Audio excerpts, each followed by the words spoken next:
Today we are going to discuss about the sixth part of 24 helping verbs का हम छठा part आप discuss करने वाले हैं, जिसमें हम आपको बताएंगे कि could, देखिए could जो होता है वो can का past tense होता है। जैसे ये can है, राइट अगर हम इसका पास्ट करेंगे तो इसका पास्ट होगा कुड, और इसका मतलब होता है भूतकाल की क्षमता के लिए, यानी भूतकाल में जो समय निकल चुका हो। When we want to complete this sentence then we can use this, right. तो हम इसका प्रयोग करते हैं, जैसे मैं इस काम को कर नहीं सका, हालांकि मेरे अंदर क्षमता थी इस काम को करने की लेकिन मैं कर नहीं सका, तो हम कैसे बनाएंगे, आई could not do this work, मैं इस काम को कर नहीं सका हालांकि मैं कर सकता था। जैसे आपने कहा कल मैं स्कूल नहीं जा सकी, I could not go to school yesterday, right. समझ में आ गया ये, इट इज क्लियर। अगला है क्या माता नहीं बना सकी, राइट। तो हम क्या बोलेंगे, कुड मदर, राइट। क्या पहले दिया हुआ है, जब क्या पहले दिया होता है तो है could mother not cook food, माताजी क्या माताजी खाना नहीं बना सकी, राइट। अंडरस्टूड, यानी माताजी खाना बना सकती थी, राइट। ऐसी है आप पार्टी में क्यों नहीं जा सके, यानी टाइम इज ओवर, समय निकल गया। देन वी कैन यूज, सबसे पहले किसकी लाएंगे, क्योंकि why could you not go to the party, आप पार्टी में क्यों नहीं जा सके। Got it this point. जब भी हम भूतकाल की क्षमता की बात करते हैं जिसका समय निकल चुका हो, देन वी यूज कुड, तो हम कुड का प्रयोग करते हैं, राइट। ऐसे इसका है कुड हैव प्लस वर्ब की थर्ड फॉर्म। अगर हम इसकी हिंदी निकालें तो इसकी हिंदी निकलती है कर सकता था, जब कहीं पर आए कि कर सकता था, right, then we can use could have plus verb की थर्ड फॉर्म, तो हम इसका प्रयोग करेंगे। जैसे आप अंग्रेजी में भाषण दे सकते थे, मीन्स आप दे नहीं पाए, दे नहीं सके लेकिन दे सकते थे, तो हम क्या बोलेंगे, यू, राइट। आपकी क्या होगी, you could have delivered the speech in English, आप अंग्रेजी में भाषण दे सकते थे but you could not give the lecture in English, लेकिन आप दे नहीं पाए। Understood this, right. अगला है क्या पुलिस अपराधियों को पकड़ सकती थी, यानी क्या पुलिस अपराधियों को पकड़ सकती थी, टाइम इज ओवर, समय निकल चुका उसका। तो हम यहाँ पे कहेंगे क्या सबसे पहले दिया होता है तो हेल्पिंग वर्ब सबसे पहले लाएंगे, could the police have arrested the criminals. Arrested के अलावा कोई वर्ड पता है जो अरेस्ट पकड़ने के लिए हो अपराधियों को, उसके लिए एक वर्ड और होता है नैप्ड, NABBED, नैप्ड द क्रिमिनल्स, राइट। क्या पुलिस अपराधियों को पकड़ सकती थी, गॉट।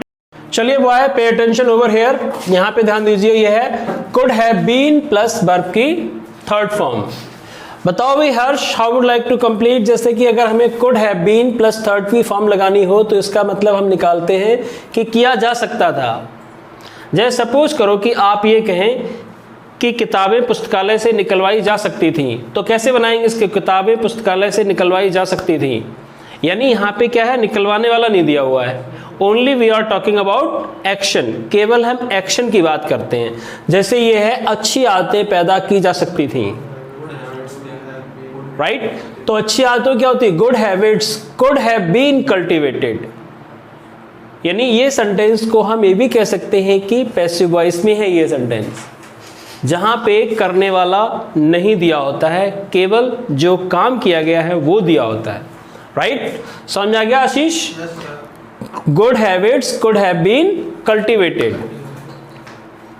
ऐसी दूसरा है क्या बुराइयों को खत्म किया जा सकता था। अब अगर क्या पहले दिया हुआ है तो हेल्पिंग वर्ब आप क्या लाएंगे, पहले लाएंगे helping verb could, the evils have been finished, right, could the evils have been finished. अब अगर यही सेंटेंस ये होता क्या बुराइयों को पूरी तरह से खत्म किया जा सकता था या जड़ से उखाड़ा जा सकता था, तो कैसे बनाते हर्ष, तो आप बनाते could the evils have been, और फिनिश्ड क्या आ जाता, अपरूटेड। अपरूटेड का मतलब होता है कि जड़ से खत्म किया जा सकता था, जड़ी उखाड़ के अलग रख देंगे कहीं, भाई हटा देंगे, राइट। दूसरा है डिनर कहां लिया जा सकता था। अब यहाँ पे क्या है कि ये इंट्रोगेटिव है और बीच में आया हुआ है कहाँ, तो फर्स्ट ऑफ ऑल आप क्या लाएंगे, वो है where could dinner have been taken. अच्छा सपोज करो कभी अगर हम यहाँ पे हैड लगा दें तो ये सही माना जाएगा, नहीं?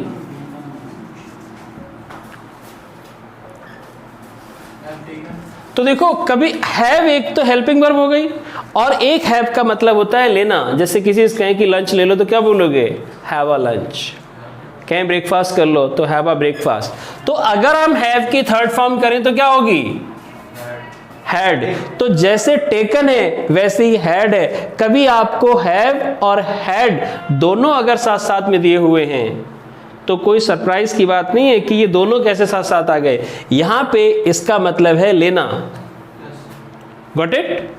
अगला है कुड बी प्लस वर्ब की थर्ड फॉर्म किया जा सकता है, किया जा सका। अभी क्या देखो ये भी पैसिव वॉइस है, कुड बी प्लस वर्ब की थर्ड फॉर्म किया जा सका। जैसे पहला सेंटेंस है पत्र नहीं लिखा जा सका, कैसे बनाओगे Harsh, letter could not be written. तो यहां पे क्या है, पत्र पहले ले आओ आप, पत्र the letter could not be written. ये भी पैसिव वॉइस में है, इसी के दो पैसिव वॉइस बन जाते हैं, right. Could have been plus third form और ये could be plus third form. दूसरा है लंच कहां लिया जा सका, बताइए कैसे बनाएंगे। तो सबसे पहले क्या लाओगे, वेयर। वेयर, और वेयर जब भी बोला करिए तो लिप्स ज्वाइन होनी चाहिए, where, right. Just you are calling any person, कहें कि hello gentleman where are you right now, they can speak where. अगर किसी बंदे से कहे कहां जा रहे हो तो बोलेंगे वेयर गोना। क्या बोलेंगे, where gonna my dear friend, right. ऐसे हम बोलते हैं कि तुम्हारा नाम क्या है, व्हाट इज योर नेम, नहीं व्हाट्स योर नेम, व्हाट गोल करके बोलना चाहिए। आप माउथ जो फिगर है वो गोल जाना चाहिए, what, why, how, right, this way. Okay, तो हम क्या बोलेंगे, where could, where lips join होनी चाहिए, क्या बोलेंगे, where could have, where could lunch be taken. अगला है क्या पार्टी नहीं मनाई जा सकी, तो कुड पहले आ जाएगा, could the party not be celebrated, right. इसके अलावा एक और भी चीज होती है, जैसे कभी कभी रिक्वेस्ट करने के लिए, मान लो आपको किसी से कोई चीज मांगनी है, राइट, फॉर रिक्वेस्ट। जैसे आप अपने दोस्त आशीष से कहें कि क्या मैं तुम्हारी स्कूटी ले सकता हूं, तो कैसे बनाएंगे, भाई मुझे कहीं जाना है, माई scooty is out of order. अगर कोई मशीन खराब है तो उसको बोलते हैं आउट ऑफ ऑर्डर, और अगर कोई व्यक्ति खराब है तो क्या बोलते हैं, अस्वस्थ है, मान लो स्वस्थ नहीं है तो बोलते हैं आउट ऑफ सॉर्ट्स। और अगर आपकी स्कूटी सही है तो बोलते हैं माई स्कूटी इज इन ऑर्डर। तो अगर आप ये कहें कि क्या मैं आपकी स्कूटी ले सकता हूं तो कैसे बोलेंगे, yes you are right, could I have your scooty please, क्या मैं आपकी स्कूटी ले सकता हूं। ऐसे ही just you are sitting in the exam, अगर आप एग्जाम में बैठे हुए हैं and your pen is not working, आपका पेन सही नहीं चल रहा है, तो आप अपने दोस्त से कहें, आगे वाले बंदे से कहें कि भाई क्या मुझे आपका पेन दे सकते हो आप मुझे, तो क्या बोलेंगे, could you have your pen please, right, could you have your pen please. तो जब भी हम रिक्वेस्ट करते किसी से हैं तब भी यही बोल सकते हैं। आपने कहा, ये तो कहा भैया कि ले जाओ pen, sorry scooty, right, you can, बोलिए yes I can give you my scooty, but अपनी समझ के ही चलाना इसको, right, mind your own scooty, or you can say take it yours if you are riding fast, if you are doing rash driving। होता है ना कभी कभी हम दूसरे की स्कूटी मांग के ले आते हैं तो गड्ढा आता है तो और रेस दबा देते हैं भाई, और अपनी होती है तो we take a pause, very politely and very slightly we carry, और दूसरी को होती we are jumping, just we are doing the rest driving, हम रेस्ट ड्राइविंग करते रहते हैं। तो समझ में आ गया कुड के लिए भी। और ये सारी चीजें, because if you want to speak the correct English, if you want to write the correct English, if you want to understand the correct English, तो you should understand about the basics, because if your basics are strong then very easily you can do. तो